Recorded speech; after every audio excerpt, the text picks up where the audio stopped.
Καλησπέρα σας.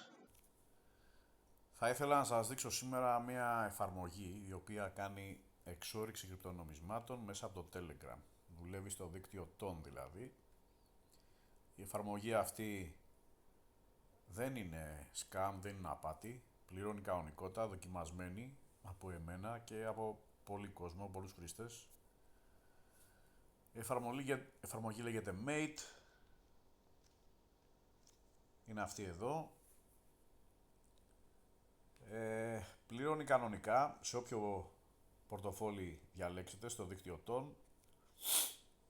Κόβει τα συγκεκριμένα νομίσματα, όπως βλέπετε εδώ, τον coin, το mate είναι το νόμισμα της εφαρμογής, κόβει stars, κόβει dogs, κόβει not, major, pixel coin, κάτι, όλα αυτά είναι σαν ανταλλακτήρια. Μαζεύοντας επεξεργαστική ισχύ, παίρνετε miners και κόβετε το νόμισμα που θέλετε. Όσο περισσότερα miners, τόσο πιο γρήγορα πηγαίνετε και τόσο μεγαλύτερο το κέρδος. Καθημερινά task που πρέπει να κάνετε και από εδώ κερδίζετε mate για να αγοράσετε miners. Έχει το marketplace όπου εδώ μπαίνετε και αγοράζετε miners είτε με κρυπτονομίσματα είτε μέσω των mate που έχετε μαζέψει. Εδώ μπορείτε να καλείτε κόσμο από τους οποίους μαζεύετε και επεξεργαστική ισχύ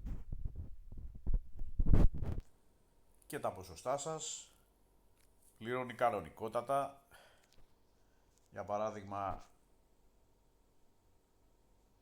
εδώ ας πούμε άμα έχετε μαζέψει 700 not σας τα στέλνει είτε σε Bybit, Binance, OKX κλπ. Σε μένα έχει κάνει ήδη μια πληρωμή. Dogs και τα άλλα νομίσματα έτσι, τα οποία για να τα βγάλουμε όπως είπαμε πρέπει να μαζεύουμε miners. Η εφαρμογή είναι πάρα πολύ καλή. Είναι νόμιμη, legit που λέμε, πληρώνει κανονικότατα, δεν είναι scam, δεν είναι απάτη. Θέλει μόνο λίγο υπομονή ώστε να μαζεύουμε miners επεξεργαστική ισχύ και από εκεί και πέρα αρχίζει και κόβει και πληρώνει. Πάνω απ' όλα αυτό είναι το σημαντικό, ότι πληρώνει. Ελπίζω να μείνετε ευχαριστημένοι, δοκιμάστε το και θα με θυμηθείτε.